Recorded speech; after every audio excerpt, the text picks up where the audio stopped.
So let's talk about the Chromebase because I think it's really interesting. Yeah. Chromeboxes. Oh, Well, there's Chromebases why did I write too. Chromebase? Because there Well, was there's Chromebase news too. Okay. we were talking and we got the article. Okay. He was They're all meaning worth the talking Chrome You were box. your thing that you wanted to talk about though is the MSI Boxes. Chrome box. They just ruined the Just surprise. put it all out there. We're just getting into it. Well, so the first story was we've got a family, what it looks like a family of MediaTek Kompanio 1380 powered Chromebases. Just coming. awesome.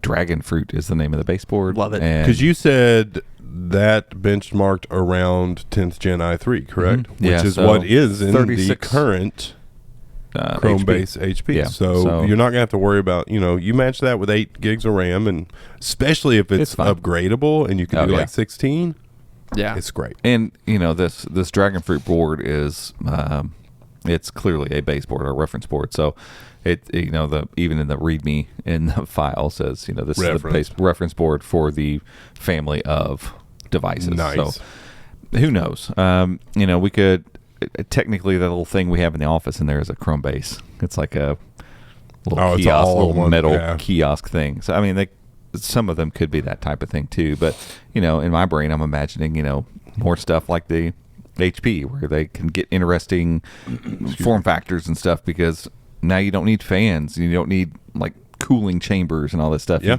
You can have thin devices and the motherboard can be pretty darn small, and so like what else could you do another with thing, all that space? And I'm sure somebody thought of this, but we have our ideas about the new Pixel tablet and the rumors of what it might be, and I saw finally someone did write an article agreeing with kind of what I said, that this is probably going to be like a Nest Hub kind of thing, whatever. Who knows what it's going to be, but think about a smart hub Chromebase. I actually ended my article with Did that. you? Yeah. It's like, what if it was a Chromebase that's a detachable? Yeah, Yeah. You pop the thing off there and take it with you. Yeah, you have like a really nice sound bar or something, and it pops in, and it's Or like the HP. It's got the cone. And it's got great speakers. it's got dual 5-watt speakers in it. It's does awesome. Does all that home stuff, and then when you want to need a tablet to take to the couch, pop it off there and take it with you. Yeah, because Google's doing a lot of stuff with the ambient display and everything. There's no reason they couldn't do what they've done with Android, and when it's docked, it kind of becomes more of a home controller than it is other. I mean, all that stuff works together really well. Even if it didn't play into the Google Home ecosystem side of things, if it's a desktop computer, I mean, it could be a 13. I mean, people use a 13-inch iPad. If it's a 13-inch, I mean, heck, the Duet 5 is a 13-inch. Yeah. I mean, it should be a big tablet that's meant more for, around the house and sitting on the couch kind of thing. Plop it up on there with its speakers and keyboard and everything. What's the big Microsoft thing? It was the Surface Studio, the first one, but now the Surface Studio now is that laptop that bends down. I think they did away with. How cool would that be if all somebody came out with like a, I don't know what size? That's 21 and a half. 20? Yeah, It could be that size. Maybe more like, I don't know, what's the next size down from that? That would be like, there actually is a thing. You got 17.3-inch laptops. Yeah, I don't know. Let's just say really 20. a gap. Yeah, But if you had a 19-inch. 21.5 device that laid like this for creators, but then who was it? Acer does that with like some of their Concept D stuff, but Lenovo has one like that too. But like it could be a full desktop, but then a creator thing and drawing and all that. So because as Robbie saw this morning, some of the stylus apps are coming along really well. Cursive, like they announced, Cursive's available for everybody with 102, and so that announcement came, and I'm like, well, that Google does this from time to time with Chrome OS, like something that's been out, like they Shed a push little it light to everybody, on it, and they make it a feature thing, but it's like, oh, well, whatever. It's Cursive. It's been around.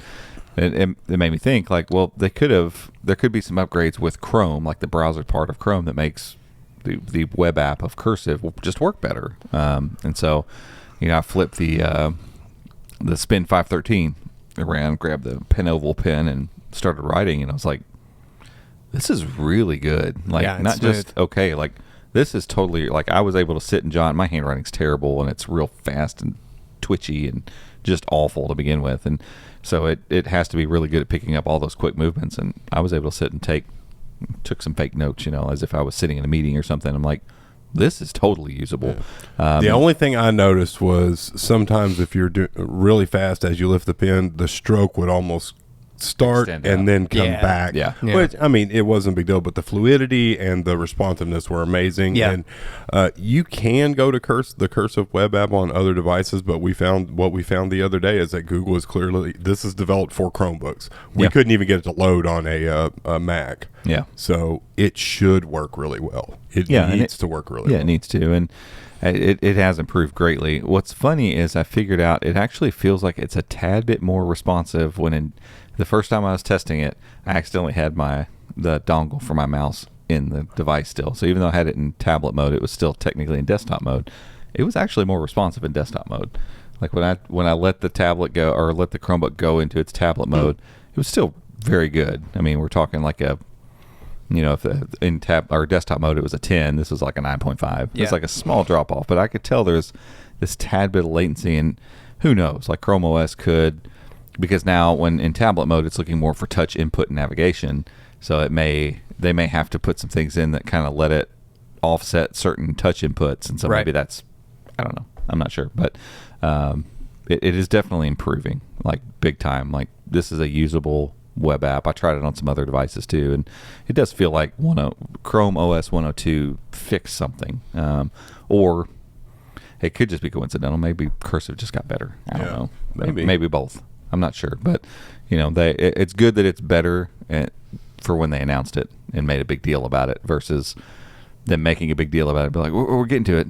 It's going to get better. Like that would have been kind of embarrassing, even though we've kind of bagged on it pretty hard. Like I mean, it was. Cursive. I went back. Bad. Yeah, when I wrote the article the other day, I went back and looked, and you had done a video, and there was 3 or 4 articles around the time, and it was just Google should not have released it when they did. No, I mean, I know it was with the announcement of the HP X2, but that experience almost sullied my experience of the X2 to begin with. Like I was like, oh, so either the touch thing's no good or this pen's not good, or well, maybe Cursive isn't good. Who knows? Yeah, because you got this dope little tablet that has the first ever wirelessly recharging stylus, and you're like, man, this should be a really great tablet experience. And the app that they hinged the entire thing on is like, wasn't quite ready. No, and it's not been ready ever since. It should have been like, hey, we're working on this thing. In the meantime, use Squid.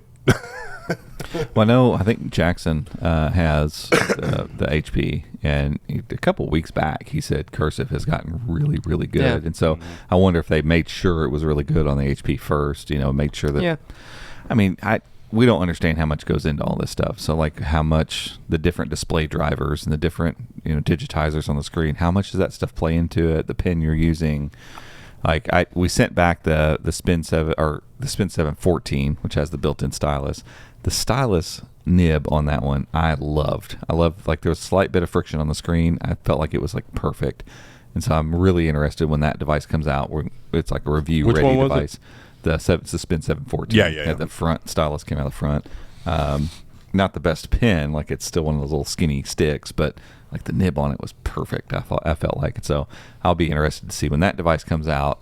By the time it comes out in like, is it August? I think it's going to launch, July or August. Cursive will probably go through a few more updates by then. Like that could be really, really good. Even though I'd never take handwritten notes. Yeah. It's just nice to. I'm ready for there to get to the point where like there's an option for a web app that does that you can recommend. Yes, that's like, hey, if you need notes, it's already included on your Chromebook anyway, and in a USI pen, it's going to work well. Like it worked pretty well on the Pixel Slate with the Pixel Book pen, right? But I'm like, that's not what we're looking for. It needs to be USI needs to work.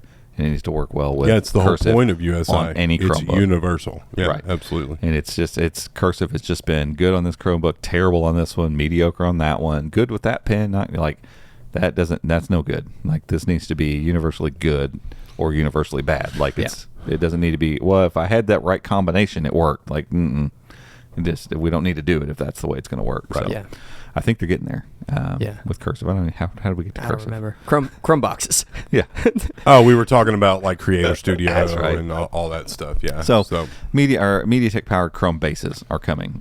What form factors those will take, we'll have to wait and see. But it's really cool to see instead of just Intel, and some ARM processors. And that's another advantage there too, is that battery life should inherently be better. So for people that are using these for whether it's like, testing at schools, because that's one of the big things I never really thought of when they started talking about Chromebases and things like that. Like they can use these for testing centers, but if you have like a detachable that's really powerful but big, that's a big added bonus. The HP is awesome, but she's a house. It's a big device. Yeah, so. You have less power draw. So if you're using them in schools or in libraries or something where you got 50 of them in one room, if they all have ARM processors in them, that power draw goes way down. Your electric bill goes way down. So benefits all bonus. No fans. Added bonus.